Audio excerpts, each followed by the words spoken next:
Bards were released with patch 8, and what makes them different to and stand out from other classes is just how versatile they can be. One thing I want to make clear right now, at the very beginning, is that Bards are not the biggest damage dealers out there. It's not that they deal no damage at all, it's just lots of the spells that they get and abilities they get aren't made for dealing damage. They're much more of a support type of class. They have a massive amount of utility both in and outside of combat. So I'm going to go through the options you get when you make a Bard, what options are good, maybe some things to avoid, show you what happens when we level up, and also what choices to make while we level up as well. So starting, I'm just going to go through the tabs one at a time. Starting with the origin screen, obviously we're on custom. Pick your name. Hopefully it has tab somewhere in the name. That's my own preference, obviously up to you. Now the background affects a few things. Firstly, we can see here what proficiencies we get. Also affects how you get inspiration during the game. Pick anyone that you want to. I think the most obvious one to pick would be an entertainer, since bards are generally known as entertainers, but you could make up any story you want about your bard. And in the 5th edition Player's Handbook, it says that bards thrive on stories, and that in fact, if the story of their childhood is a bit too boring, perhaps they might just make it up anyway. So pick your background. As for race, this is probably one of the biggest decisions you have to make aside from class. So class, I've already picked bard. For your race, if you want to make a bard that is good at casting spells, you want to pick a race that increases your charisma. We can see on the left-hand side that there's a little star around the charisma, just above the charisma here, and that's to let us know that charisma is the most important stat for a bard. So which races give us at least a +1 to charisma? Well, neither the high elf or the wood elf do. Tieflings do. Charisma +2, which is great. Having +2 means you can start with 17 and you can increase it up to 18 in a couple of different ways without using an ability score improvement later in the game. Each tiefling sub-race is a bit different. They get different bonus to their abilities. Well, they all get +2, but some get intelligence +1 or strength +1. Drow makes a good choice because they get dexterity and charisma. And since bards are proficient in light armor only, your dexterity will directly affect your AC with no maximum from the bonus from dexterity to your AC. They also get proficiency with rapiers, short swords, and hand crossbows. But I'm just going to go to the bard class quickly because I want to show you here. We get short sword, rapier, and hand crossbows. One of the benefits I've found in the past of choosing a drow is that we do get these extra weapon proficiencies, which means you could make like a sorcerer, perhaps, that can dual wield hand crossbows. But for a bard, all bards can do that. So it's a bit sad. But, I mean, you also get proficiency in perception, and you get Bay Ancestry and Superior Dark Vision, so if you want those. A human has +1 to everything. The 3 most useful stats here that you get the +1 to would be Charisma, Dexterity, and Constitution. With Yankee, there's no Charisma there, I'd probably avoid that. Neither Dwarf subrace gets Charisma.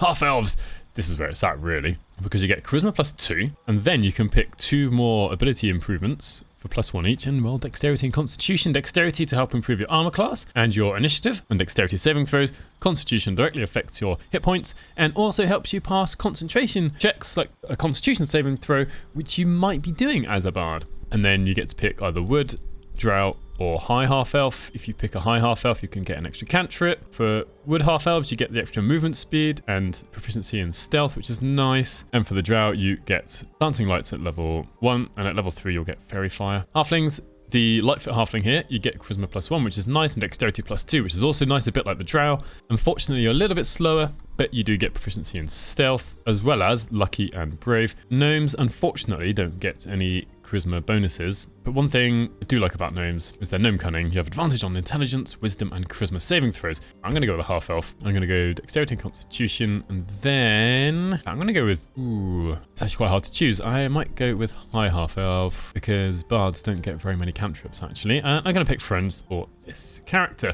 Appearance, whatever you want. Then we come to the actual class tab. So bard, so we get some spell slots. We get dexterity and charisma saving throw proficiencies, which is nice. Dexterity will help you avoid damage from spells. Charisma saving throws are very rare, so it's a bit sad that we've got proficiency in these. And light armor proficiency, so we've got a bit more defense than, say, a wizard or sorcerer might have, although they do get mage armor anyway. And then simple weapon proficiency plus a few martial weapons and musical instrument proficiency, and we get bardic inspiration. I'm going to show you that later. So some choices. We get to pick 2 cantrips only. Not very many, and there's not even a large selection of cantrips. Most of these have been out in the game before, but Vicious Mockery is new. This is the only bard cantrip we have that lets bards deal damage, but it's not even a huge amount of damage, 1d4. But that's not what Vicious Mockery is really for. It's nice that it deals damage. What it is very good for, if the target fails their saving throw, they receive disadvantage on the next attack roll. Sadly, it's just the next attack roll. It's not all the attack rolls on their next turn or anything like that. But it's a cantrip, and this can be very useful early on, say against Commander Zulk, if you want to get the Everburn Blade, where you give Commander Zulk disadvantage on his attack, potentially against the Mind Flayer, which is nice. Anyway, I'm going to pick Vicious Mockery. Then pick whichever of these you want. This one is highlighted in yellow because I've already picked it from being a high half elf. I'm not going to go through these very much. I would avoid True Strike. It takes an action to cast and only gives you advantage for one attack, presumably on the next turn. You may as well just attack twice, and it requires concentration, and you will be having concentration spells, so I would avoid True Strike. The others have got their uses. Dancing Lights and Light will help Will, or Gale, or even Lae'zel see down in the Underdark. Minor Illusion can turn people around. Mage Hand, if you want to have a Mage Hand around, and Blade Ward. If you're going to be a Valor Bard, perhaps pick this. I'm going to keep it nice and simple. Let's pick Minor Illusion.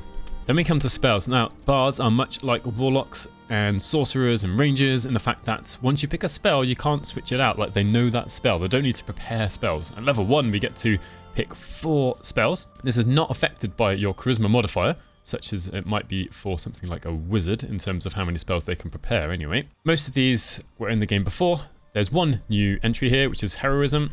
Bolster yourself or an ally with Valor and Health. The target can no longer be frightened and gains 5 temporary hit points each turn. Unfortunately, it requires concentration and it's melee range. So if you want to use this on someone else, you do have to run up to someone and use it. Not being frightened is alright. I mean, I say it's alright. It's nice if you can be immune to it. It's just being frightened doesn't come up too often in the game. There are a few enemies that do make you frightened potentially, but it doesn't happen too much. But gains 5 temporary hit points each turn. This could be really useful if you know someone's going to be in the middle of combat, going to be taking lots of damage, say a fighter or a barbarian. And this mitigates some of the damage to their health. And it's 5 temporary hit points each turn. One thing to remember is temporary hit points do not stack. So it's not as if you can cast this out of combat, ahead of combat, and give someone, I don't know, say for 5 turns, they won't have 25 temporary hit points in total. So it's only useful if you're going to be using this during a combat. I'm going to take it because it's a new spell. One nice thing about bards is they do get access to some healing spells. We've got Healing Word and Cure Wounds here. I wouldn't take both. I'd say it's a bit too much. You've only got 4 choices. Taking one of them though,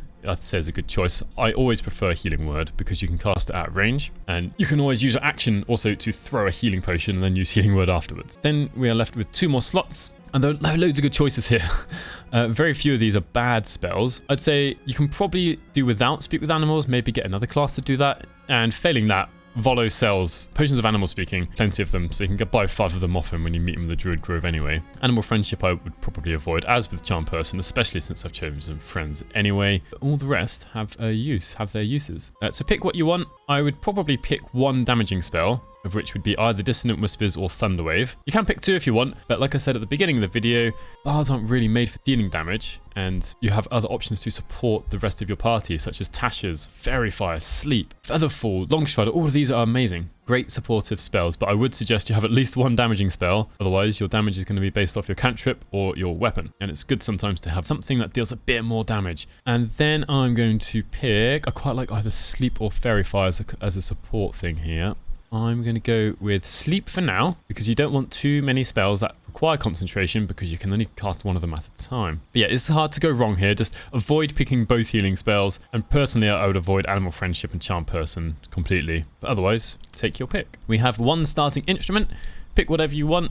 This will be an instrument you can see on the back here that the bard carries around with them, and you can use this to play some music. We'll get to that later. Now, skills. One of the reasons I said bards have a lot of versatility and a lot of utility outside of combat is they can pick whatever skills they want to be proficient with. So at the moment I'm an urchin, so I've got Sleight of Hand and Stealth, and then I can pick any 3 skills. Most classes have a limit to which skills they can pick. Now, thinking ahead at level 3, if you think you might want to be a Lore Bard, do not pick right now Arcana, Intimidation, or Sleight of Hand. In fact, I'm going to go back and change my origin just in case. I'll get to why later, but essentially it would be wasted if you picked one of those 3. So once again, avoid, if you think you're going to be a Lore Bard, Intimidation, Arcana, and Sleight of Hand. So maybe pick whatever else you want. I mean, it'd be quite sad not to be proficient in Performance, eh? Right, let's take Performance. I quite like Perception because we do get perception checks around. Athletics is also good to help avoid being shoved and also help you shove. So maybe I'll go with those two, but yeah, pick whatever you want. That's one of the great things about the Bard. You're not forced down a certain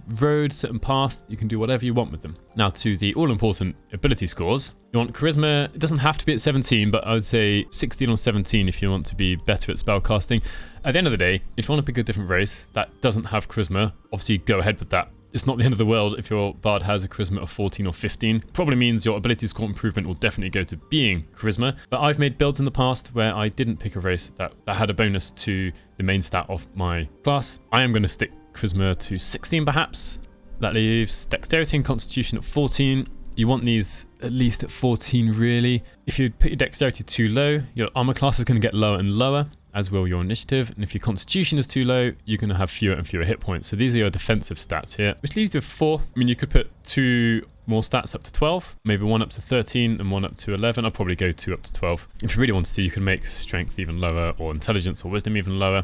Put the others up something higher. But what I'm going to do is this. I would say, just earlier I talked about dexterity and constitution being defensive stats. Please do not forget about wisdom. Some of the scariest spells out there that make you lose control of your character force you to make a wisdom saving throw. So if your wisdom is low, you're more likely to fail that. Also, there are lots of skills that rely on wisdom. So wisdom is a good kind of tertiary choice for your stat. I prefer strength over intelligence because it increases jump distance and carry weight. If you're not a class that uses intelligence as the modifier, so that would be wizards, eldritch knights or arcane tricksters, what it really affects is 5 skills. So I'm not really that fussed about intelligence being very high. In fact, maybe I could even put it down to 9 and my strength up to 13. No, let's not do that. Right, so that's character creation, lots of choices to make. And next up, I am going to show you Bardic Inspiration and maybe the new Heroism spell, because that is a spell that wasn't in the game before patch 8. So here we are in the first combat, and you can see I've got a hand crossbow equipped and a rapier equipped. These come with the Bard class, as well as some effectively leather armor. It's got armor class 11, it's got a different name. It looks a bit different. Anyway, so I'm here to show you probably 2 things. 1, Bardic Inspiration.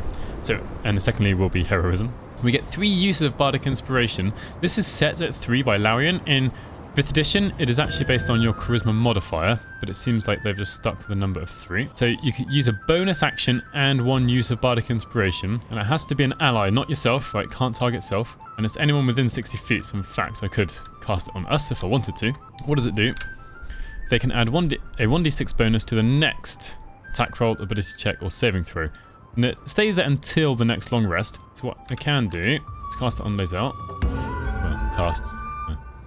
Give Bardic Inspiration to Lae'zel. And now she's got these options in the right. She didn't have these before. So you can either toggle, you have to toggle one of these 3. Bardic attack, add a 1d6 bonus to your next attack roll. You expend the Bardic Inspiration when the effect triggers. Or Bardic defense, add 1d6 bonus to your next saving throw, which is quite nice. Or 1d6 to your next ability check. You do have the option to toggle Bardic Inspiration when you have an active ability check, so you don't have to precast this. I'm going to make sure I toggle the Bardic attack. He's going to jump towards that next imp. Let's toggle that up. Now attack. She doesn't really need it for this fight. So we can see here, she rolled a 6 on 1d20, added her proficiency, then +2 to Bardic attack. That 2 was out of 1d6, maximum of 6. She would have hit without it, but it's just a choice that you have to make ahead of time. That's a strength modifier. Now that she's used the die, used the inspiration, she doesn't have it anymore and the options are gone. And something else I can also show you at the same time is Heroism. So you can bolster yourself or an ally. I'm going to give this to Lae'zel actually. So she immediately gained 5 temporary hit points. She can't move any closer yet. She immediately gained 5 temporary hit points. We can see that down here. And she cannot be frightened, which would give you disadvantage on ability checks and attack rolls. At the beginning of her next turn, we'll see that she'll still have 5 temporary hit points. So it just replenishes the same 5 she already had. I'm going to try and... what I was going to try and do is create an opportunity attack against her. I want them to focus on Lae'zel. There it is. So she took 1 damage. That would have come out, we can't see it actually, but that would have come out of her temporary hit points. And now she has 5 temporary hit points again. So now she's going to jump up here and just start attacking them. So there's Heroism, but it does require concentration. So if the Bard, I don't think she has any other concentration spells actually, no. But if she had another concentration spell and cast it, then Lae'zel would lose her Heroism. Let's just show you Dissonant Whispers. So So since they failed their wisdom saving throw, they took 3d6 psychic damage. Well, that was enough to kill them. However, even if the imp had passed, they still would have taken at least half damage. Bardic Inspiration, the 3 uses, replenish on a long rest. Using these restoration stations, as I like to call them, is effectively a long rest. And we can see we went back up to 3 there. Short rests do not replenish. Bardic Inspiration, at least not during early access, it won't. It's something that can happen to bards from level 5 onwards. So I've got Lae'zel here, who's about to take an Arcana check. And we'll see that since the bard isn't doing the check, bard can give inspiration to Lae'zel, which will add a 1d6. We're going to pass anyway, but there's a 2, and then we get +3. As one last reminder, the bard cannot give themselves inspiration. I'd also like to show you Vicious Mockery since we're here. So it does require a wisdom saving throw to resist. Both the imp and the lesser Hellsboar have the same chance. There we are. Good. So they failed. You also hear a lovely insult coming out at the same time. Failed Vicious Mockery, so it has disadvantage on its next attack roll. They're not that dangerous anyway. It would have been better for it to have worked on Commander Zulk, for example, as I mentioned earlier. But it's good. It makes the fight just a little bit safer for the bard and her party. So the lesser Hellsboar just had its attack. Where's it gone? Missed Lae'zel because not necessarily because it had disadvantage, but it certainly helped. This will be the last bit from this fight that I'll show. I've given the Mind Flayer inspiration. I also managed to hit Commander Zulk with Guiding Bolt, so we should hopefully see when he has his turn. Yeah, easy hit. Taking damage, but what's that? 18 because of advantage, and then +1. Well, low as it can be, but +1 from the Bardic Inspiration, a total of 26 to hit. At level 2, we get 1 extra spell slot, something called Jack of All Trades, which is amazing, I think.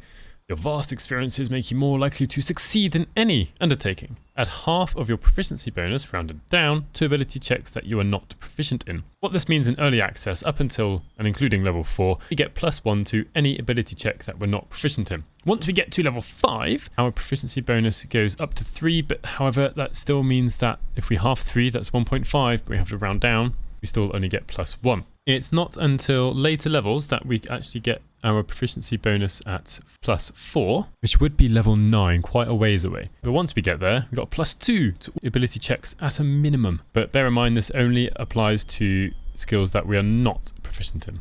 We also get Song of Rest. This works differently compared to D&D 5th edition. They have adapted it for the game. In Baldur's Gate 3, it says you and your allies are revitalized as though you would have taken a short rest. What this means is once per long rest, the bard can actually give an extra short rest to themselves and the party, so effectively giving you 3 short rests per long rest. We also get to pick an extra spell from the spell list for bards. What am I going to go for? Maybe we'll go for Fairy Fire. Having 2 concentration spells isn't all that bad. So here's an example of a check where my bard is not proficient, which is Persuasion. So she's got +3 from Charisma and Jack of All Trades, so a total of +4. And because I've got friends, I can give myself advantage. Not that we needed that Jack of All Trades, but it could have come in useful. Going back to Song of Rest just for a second, if you're silly enough to have 4 bards in a party, this does mean you get 4 lots of Song of Rest. So you can effectively have 6 short rests for every long rest. However, bards don't gain much from a short rest. It would be slightly better to switch one of these bards out for, say, a fighter or a warlock, or perhaps have 2 bards, a fighter and a warlock, and maybe a monk by full release, because those classes do benefit from short rests more than other classes. However, you can only use Song of Rest once per long rest, but having 4 bards means we've got more than enough.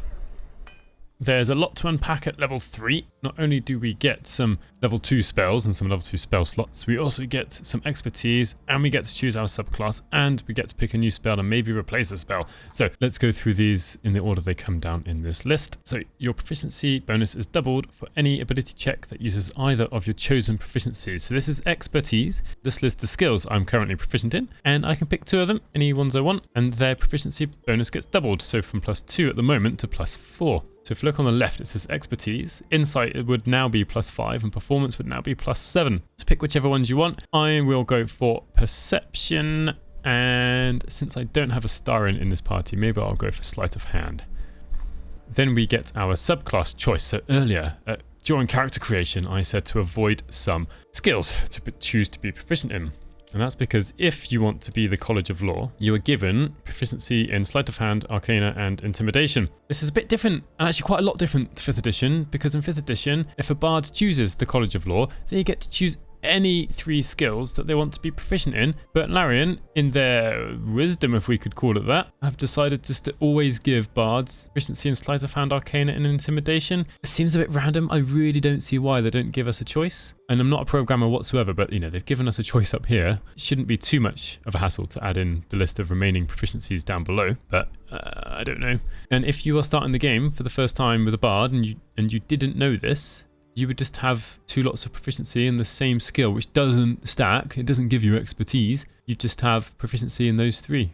So yeah, don't know why they've done that, but it is what they've done. What else does the College of Law get? Well, we've got the additional proficiencies. We have cutting words. This is really good, actually. So this uses your Bardic Inspiration, and you target an enemy, and it kind of preemptively uses up your reaction. What it does, there's no saving throw against this. You use your cutting words, and the enemy you pick has a minus 1d6 penalty to attack rolls, ability checks, and damage done until the start of your next turn. This is really strong. Now, ability checks is not the same as saving throws. If it did that as well, that'd be super strong. But this means not only is the enemy more likely to miss their attack because they've got a minus 1d6 to their attack roll, but even if they do hit, they get minus 1d6 to their damage. This is a very sort of defensive style of ability here. One thing I've done in a stream, and you could do yourself, I'll probably show you, is use cutting words on an enemy right next to you and then just run away, because you will still get your action and bonus action, and if the enemy takes an opportunity attack, they're less likely to hit, and even if they hit, they're probably going to do less damage. And it doesn't have to be anyone near the bard. Range is 60 feet,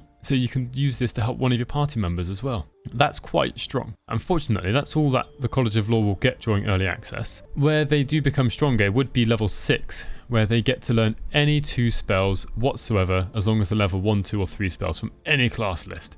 Additional magical secrets. It's a really, really strong choice. Anyway, to the College of Valor. We don't need to make any choices with the College of Valor, but what we do get instead is medium armor proficiency, shield proficiency, and martial weapon proficiency. This is really cool if you want to make some sort of melee style bard, because you can get, let's say, Lae'zel's armor or some other Githyanki half-plate, give them a shield, and all of a sudden their armor class can be up to 19. Whereas the Law subclass, they're going to be struggling with the armor class a little bit because they're only proficient in light armor and they don't have any defensive spells. So you could, I suppose, get a wizard to cast, like Gale, to cast mage armor on a bard. But the College of Valor makes up for one of the bard's weaknesses, which is defense.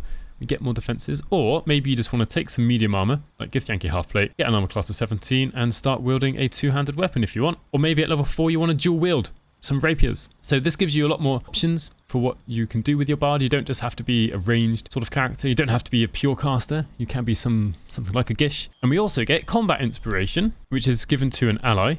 You get the normal sort of inspiration, but on top of that, they can add 1d6 bonus to the damage of the next weapon attack, which is awesome, or plus 4 bonus to the armor class for 1 attack. This is linked to the saving throw for inspiration.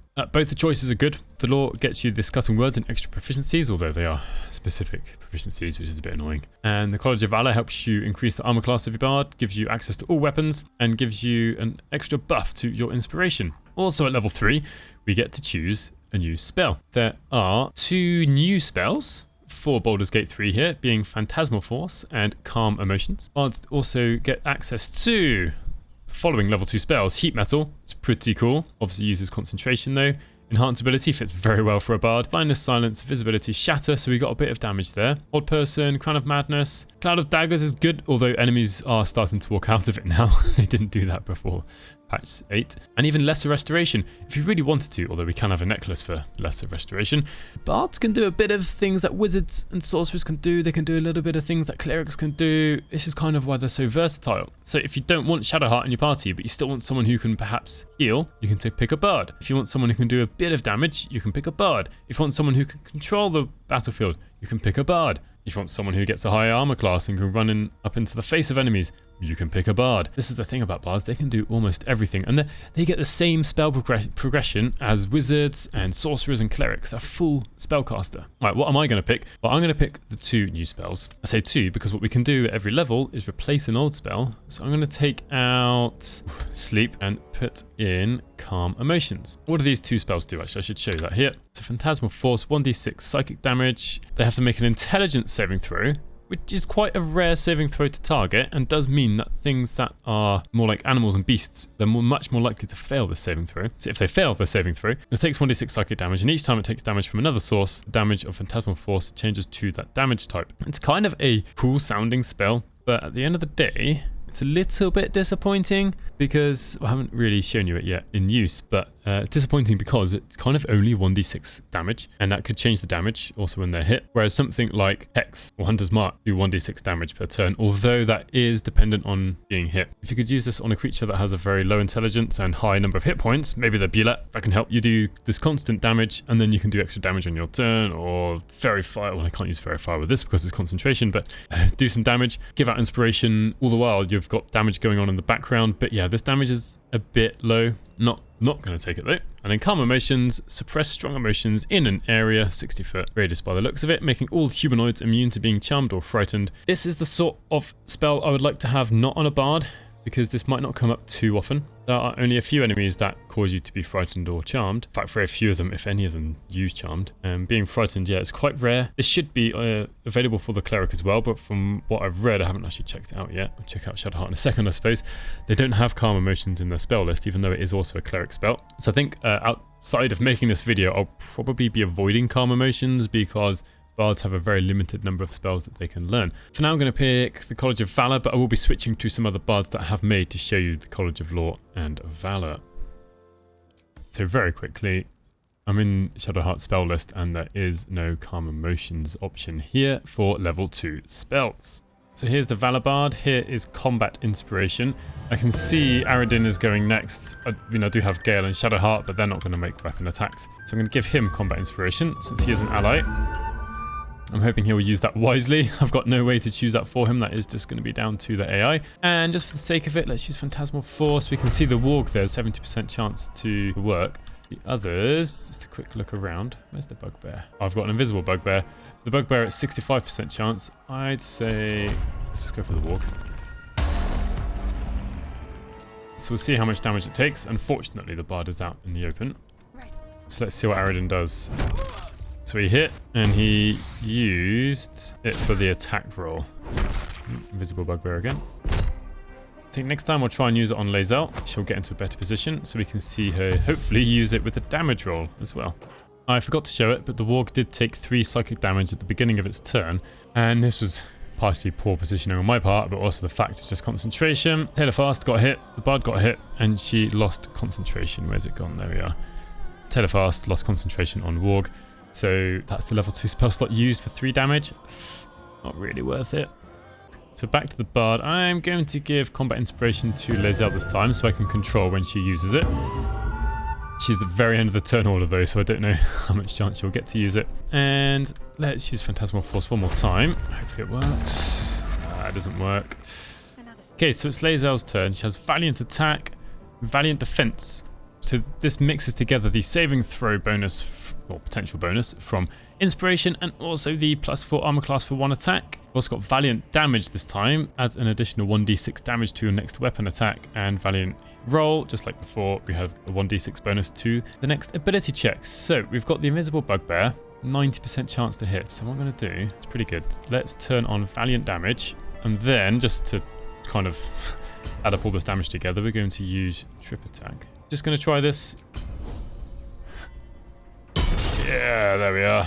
So 24 slashing damage, that was really quite good. 8 from 2d6, that's about average, slightly above average, +3 from the strength, +8 from the battle maneuver, and a 1d5 from 1d6 because of the combat inspiration. And if that had been a critical hit, we should have had an extra 2d8, an extra 1d8, and an extra 1d6, plus the fire damage from the Everburn Blade. So this is kind of one of the reasons why we say the Bard is a support class. Although the Bard didn't do the damage himself, we helped Lae'zel do more damage, and potentially even more with critical hits. I'm going to use Cutting Words on Dror Ragzlin. I think he's quite a big threat. And just to show Cutting Words work, hopefully, it obviously isn't something you would normally do. What I'm going to try and do is go close so we can see an opportunity attack, which is a miss, thankfully, because, well, he happened to roll low. But he rolled a 2. Okay, he rolled very low. +1, +2. He's got Bless on him, so he's actually got a +2, but Cutting Words is -4. Had he hit this Bard, he would have done -1d6 damage as well. Draw Raglan already has 1 debuff with Cutting Words. We're going to try and double that up with Vicious Mockery. So now on his next attack, see it in a second, he'll have minus 1d6 to attack, and also he'll have disadvantage on that attack roll. We've got to go through. Oh, looks like that actually skipped. Oh no, it's a bit of a strange. Oh, there's a rage. He might get a reckless attack since he's a barbarian. And it's a miss. Oof, that was quite powerful though. Oh my gosh. What does that even mean? Oh. I cast Fairy Fire earlier in the combat, and it applied to all of the items in this area, which is why Altav John lost concentration on all of those. I can't be bothered to read them out. Anyway, so Draw Raglan missed. Oh, interestingly, he didn't have disadvantage on that attack. I don't know whether he used Reckless Attack. Doesn't quite say, and I don't recall seeing it. Anyway, so yeah, he had -1 from Cutting Words. That wasn't amazing, was it? Unfortunately, Cutting Words... Oh, not unfortunately. Cutting Words also affected the damage of the ability there, which is pretty cool, because it lasts until... Well, actually, it should be gone now, because it was Tavril Tavine who used Cutting Words, yeah, on Draw Raglan. So yeah, Cutting Words is good. It applied to the AoE, which is nice, in case any AoE spells come at you. And I would say definitely use it on the targets that are the most threatening. There's not much point using Cutting Words on your average goblin, like Brawler Gerd here. It'd be a complete waste. Use it on the one that if they do hit you, they'll do less damage, but actually try and make them not hit you in the first place, so they don't do their crazy amounts of damage. I've got Draw Raglan asleep. I'm going to have a critical hit automatically on him, and I have got Valiant damage. Boom. Lovely. So let's have a look at that damage. So it's an automatic critical hit against a sleeping target. Got 15 on 4d6. That's about average, to be honest. That's all right. +3 from strength and +12 from 2d6. So yeah, that was a nice end there for the Bards against Draw Raglan. So at level 4, we get 1 extra level 2 spell slot, as all other full casters do. We get some more hit points. We get 1 new cantrip to choose from. I'm just going to pick Mage Hand. And then a new spell. I'm not going to pick that. Let's pick Invisibility. I don't think I picked up Invisibility with any of my bards. Do I want to switch anything? No, I don't. I quite like these spells. And then we come to the, well, I'd say all-important part, but the part where we get to choose our ability score improvement or a feat. So obviously, hopefully, adding +2 to Charisma will usually be a good choice, or at least making it to an even number. So at the moment, her Charisma is 15 actually, so I only need to put 1 point into Charisma. Since she's a rock gnome, she couldn't start off with any extra Charisma. In fact, I'm going to put it up to +2. I'll show you why later. But I do also, or can potentially, pick up a feat. So going through the feats, Athlete I wouldn't suggest. You could maybe pick Defensive Duelist if you were a Valor Bard, perhaps. But you might be using a reaction... Oh no, yeah, if you're a Valor Bard, but not necessary. Dual Wielder, potentially if you're a Valor Bard, actually. Even as a Lore Bard, you could have 2 Rapiers to get an extra +1 to your armor class, but you'll often have your bonus action being used. Great Weapon Master can work for a Valor Bard, so I could give it to Tavarotti as the name of the bard that I've got that has the Everburn Blade, and make sure I put given some inspiration to maybe offset the -5 penalty. They're all already lightly armored. I wouldn't get that. I probably wouldn't pick up Magic Initiate Bard. There aren't any amazing cantrips to pick up that you won't already have, and you've already got access to the spell list. But Magic Initiate Sorcerer, if you want to have a more damaging cantrip, or maybe Acid Splash, so it's something a bit different, and who knows, Rare Frost, and then one of these spells once a day. So maybe if you were a Lore Bard, you could pick up Mage Armor, so your armor class will be higher than if you've got Leather Armor. There is Studded Leather Armor +1, which gives you the same AC as Mage Armor. You could maybe pick up Magic Missile to link it with the Sapphire Spark. And then also Magic Initiate Warlock for the coveted Eldritch Blast. Now really, Eldritch Blast is the best cantrip only when you link it with the invocations, because we can get Firebolt, which is also 1d10 damage. But I will admit that fire damage is more resisted than force damage. Maybe you want Chill Touch, that's another quite good spell, and Hex. So you could pick up Eldritch Blast and Hex and become like a semi-Warlock for a while. In fact, I might do that for her, increase her Charisma later. Magic Initiate Wizard, probably wouldn't recommend this because it requires a high intelligence. Of the rest, I probably wouldn't pick up Martial Adept normally. Could pick Mobile for the shorter races to increase the movement speed. Moderately Armored, maybe.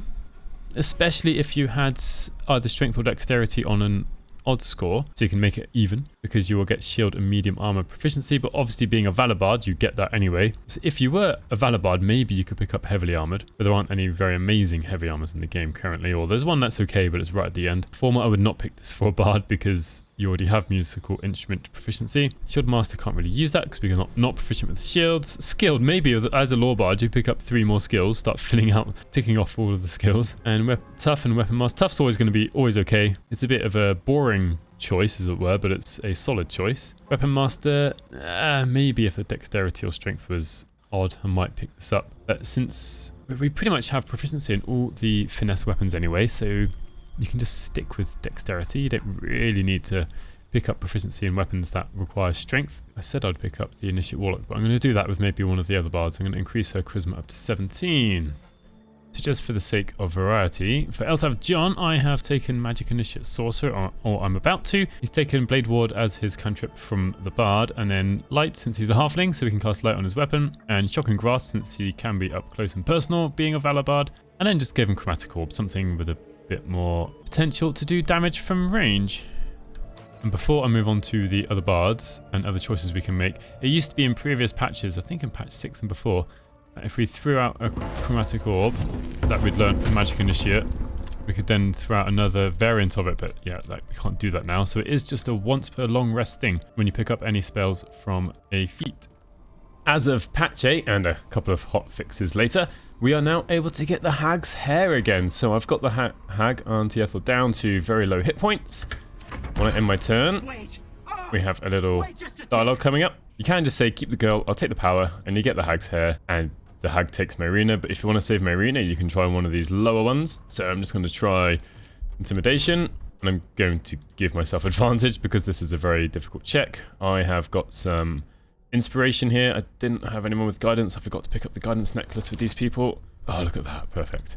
And then after a quick dialogue with Myrina, we get to choose one of Auntie Ethel's hair, which gives us +1 in any attribute we want, any ability we want.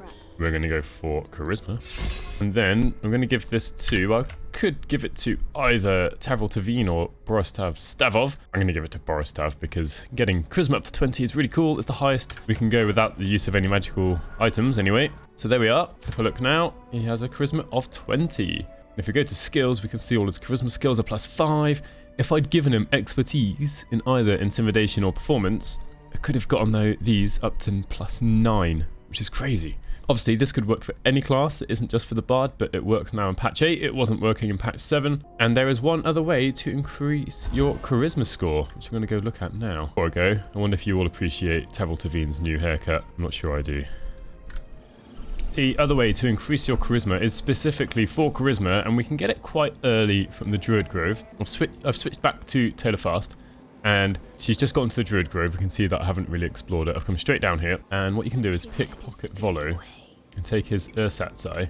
What I've done ahead of time is given Shadowheart advantage on dexterity checks using enhanced ability. Also, it gave her some inspiration so that this wouldn't fail. You can also steal from him if you're feeling that way inclined. A nice little ring, perhaps a potion, some gold. I'm going to stop there so I don't have to re-record this part of the video. But you can buy these things off of, most of these things off of Volo apart from his eye. So let's close that. Before we do anything else, let's give the Ersatz Eye to Taylor Fast.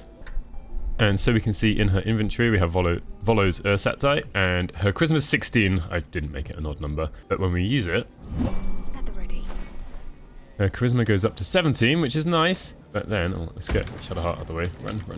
What also happens at the same time, so you have to be careful when you use this, that you use this when you want to, the intelligence went down by 1. So if I was with the other party of 4 bards, one of them had a Charisma of 17, I believe. I could have made it 18 using Volo's Eye. And actually on that save, I haven't gone and done this. So yeah, there are 2 ways to increase Charisma. So if you do end up with a race that doesn't have a bonus to Charisma at the beginning, it's really not the end of the world. Right, you've got an increase from Volo's Eye if you want to do that. I know some people don't. One from the Hag's Hair, which I think everyone should try and do. And you've got your ability score increase if you want to increase your Charisma that way as well.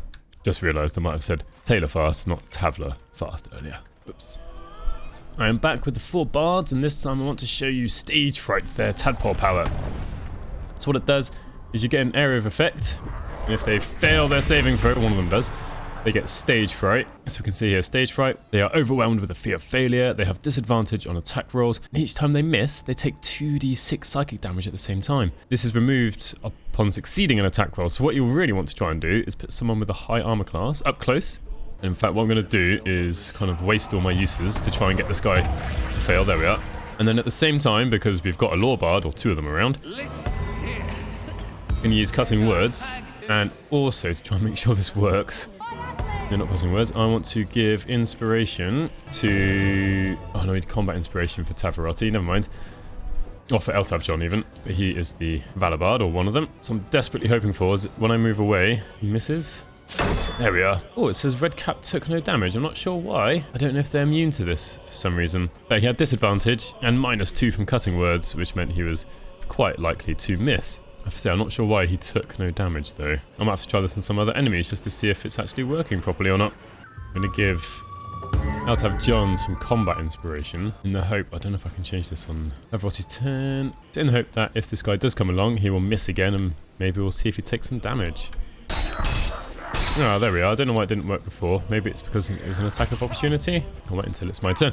So if we go back up, we can see that the Red Cap missed Boroslav Stavov and then took 7 damage. So it looks like Cutting Words took off 1 damage.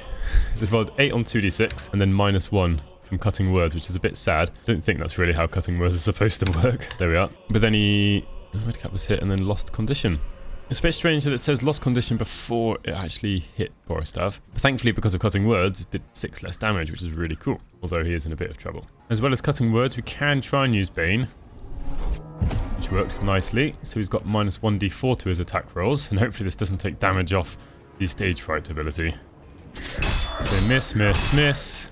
Look at that, 10, 9, 4 damage. He's almost killed himself. This time, no minus damage from the Cutting Words. And let's have a look at these misses. So disadvantage with the 3, which is quite good. Disadvantage gave 14, which could have been bad, but because of Bane, that -2 really made a difference because he got an 18 in total, but the armor class is 19.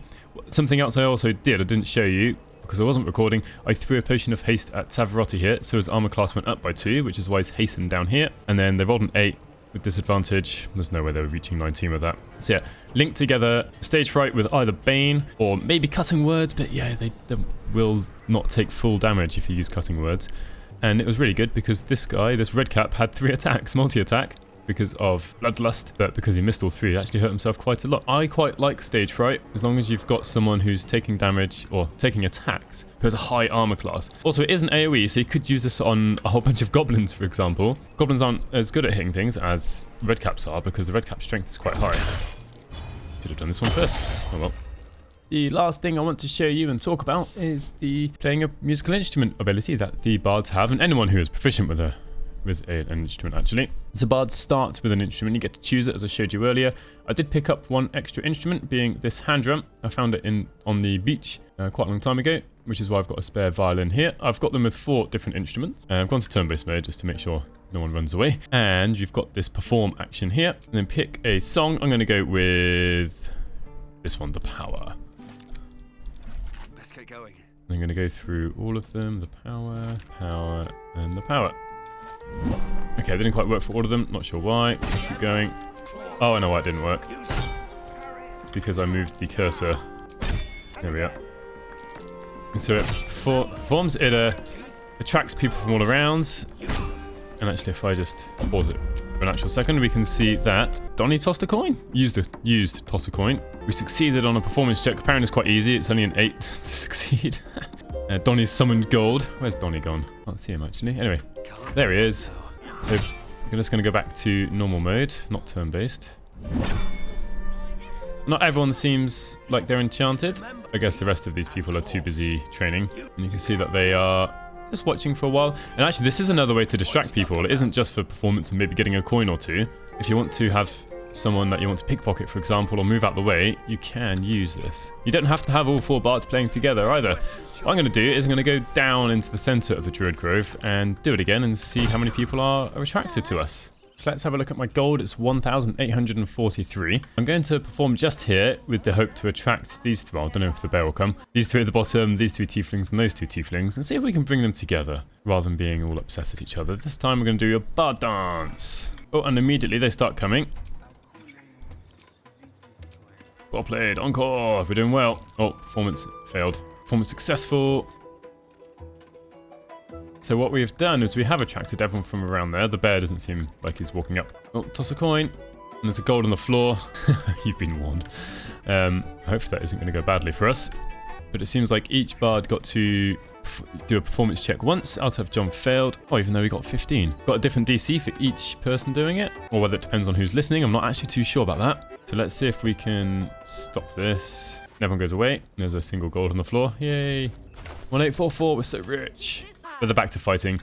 And just to see what happens, let's just do it one at a time. Okay, nothing yet. All-time battles. They're not first. I've already played to them once. I mean, they kind of looks like they could be swaying to the music, but they haven't come up to us. They haven't really turned around to face us. They're all facing the way they were before. So I'll leave those two playing up there, and then just come closer to one over here. Let's go for this one, Bard Dance. But since these NPCs are already busy doing something else, they're in their druidic trance, they're paying no attention at all. So you can go around playing music to people, maybe gain a bit of money, make people have a good time, attract them, get a crowd, distract people, things like that. In this video, I'm not going to go through any items yet. Still going through the game, trying to find new items. There'll be a separate video for the items. Let me know what choices you would make for the Bard, whether you would make different choices, especially at level 4 in character creation. What races do you like to choose? If you made it this far, please consider subscribing. Thank you very much for watching, and hopefully I'll see you in the next one. And here's the one gold that Donnie threw earlier.